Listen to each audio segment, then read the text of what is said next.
तो सही कैसे निभाते हैं हम। अगर जरा सी बात पर मियाँ बीवी में अनबन हो जाती है तो तमाशा इतना बड़ा हो जाता है, फिर ये नहीं देखते ये आज मेरे घर की भी इज्जत है, कल किसी और के घर की इज्जत बनेगी। उसके वो ऐप खोल करके मार्केट में लाए जाते हैं जिसको सुनने वाला आदमी शर्म से गर्दन झुका लेता है। अल्लाह अकबर, निभाना सीखो साहिब, निभाना सीखो। आओ तुम एक बादशाह की कहानी सुना दूं, एक बादशाह की दास्तान जिसका वजीर फिरोज है और बड़ा चहीता वजीर बादशाह का फिरोज था। एक दिन बादशाह अपने महल की छत पे चढ़ा, तवज्जो से सुनना मेरी बात को। छत पे चढ़ा, उसकी निगाह अचानक वजीर के घर की तरफ पड़ी। उसने वजीर की बीवी को देखा, हुस्न की मलका थी, देख करके हैरत में पड़ गया। उसने कहा मेरे वजीरों, कहा क्या ये मकान किसका है? कहा आपके फिरोज वजीर का है। तवज्जो से मेरी बात सुनना कि ये फिरोज का मकान है। कहा अच्छा, हमें पता नहीं था इसकी बीवी इतनी हसीन है। कहा फिर कहा बस अब नीचे उतरा। आने के बाद उसने वजीर फिरोज को बुलाया और बुलाने के बाद कहा मैं बड़ा जरूरी काम है। क्या कर रहे हो? कहा आपके हुक्म का इंतजार। तो उसने कहा बस एक काम है मेरा,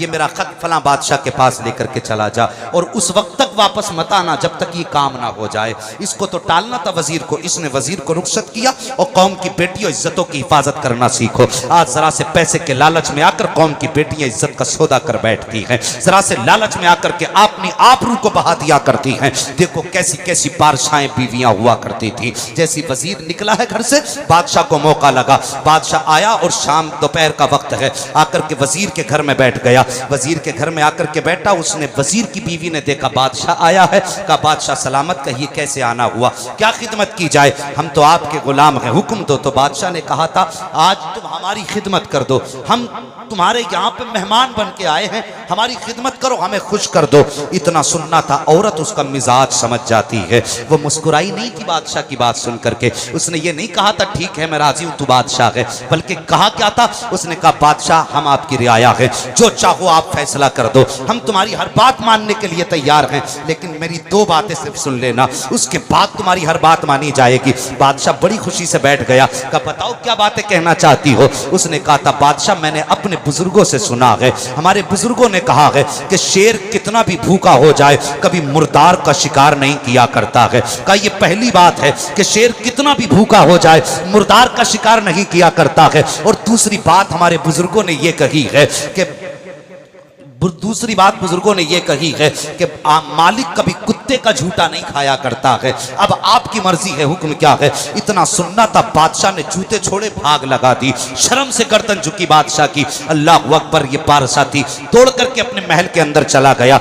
लेकिन इत्तेफाक देखिए, ये जल्दी जल्दी में जब वजीर चला था तो बादशाह का खत भूल गया था तकिए के नीचे। वापस आया, जैसी झुका तकिए के नीचे से खत निकालने के लिए, बादशाह अपने जूते छोड़ गया था। जब इसने झुक करके खत निकाला, जूते नजर बादशाह के आए। जैसे इसको बादशाह के जूते नजर आए ना, तो इसने जूते देख के समझ गया।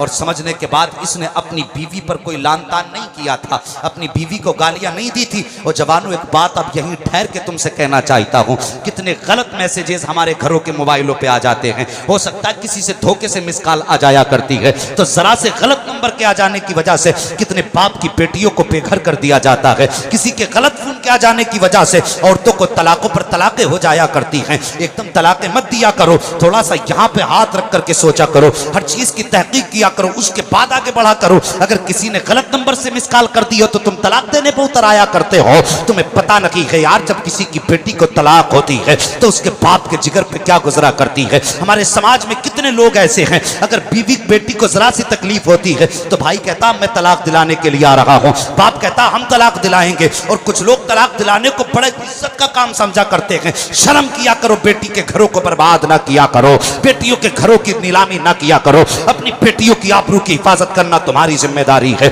अल्लाह अकबर, इसने बीवी से कुछ नहीं कहा वजीर ने, बल्कि सीधा खत लिया, रवाना हो गया। कुछ दिन के बाद वापस आया और आने के बाद कपड़े, कुछ नए सामान, गिफ्ट लेकर के अपनी बीवी के पास आया।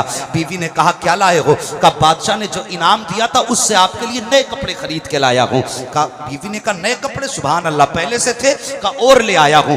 बीवी ने इतना कहा, ये रहने लगे। फिर कहने लगा अगले दिन मैं चाहता हूं अब तुम्हें तुम्हारे घर छोड़ के आऊं। ये औरतों की ख्वाहिश होती है अपने माँ बाप के मैके, अपने माँ बाप के घर जाना, मतलब अपने मैके। तो उसने कहा मैं तुम्हें घर छोड़ना चाहता हूं। जैसे उसने इतनी बात कही ना, तो औरत को इससे बेहतर और कौन सी बात चाहिए थी। और जवानों एक बात कह दूं, अगर तुम्हारे घर की कोई भी बहू किसी दीवार से लग के आंसू बहा रही हो तो कोई ये मत समझना कि वो रोटी पकाने से थक गई है इसलिए रोई है। ये मत समझना वो तुम्हारे घर के कपड़े धोने से थकी है तब रो रही है। उसे करीब से समझने की कोशिश करना, हो सकता है उसे बाप की याद सता रही है, हो सकता है उसे अपनों की याद रुला रही हो।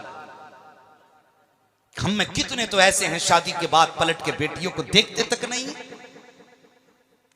महीने महीने गुजर जाते हैं, कोई बुलाने तैयार नहीं तो कोई भेजने तैयार नहीं।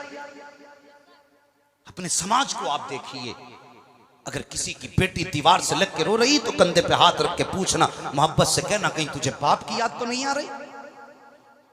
बड़ा अजीम रिश्ता है बाप बेटी का। मेरे नबी की शहजादी हजरते उम्मे कुलसूम,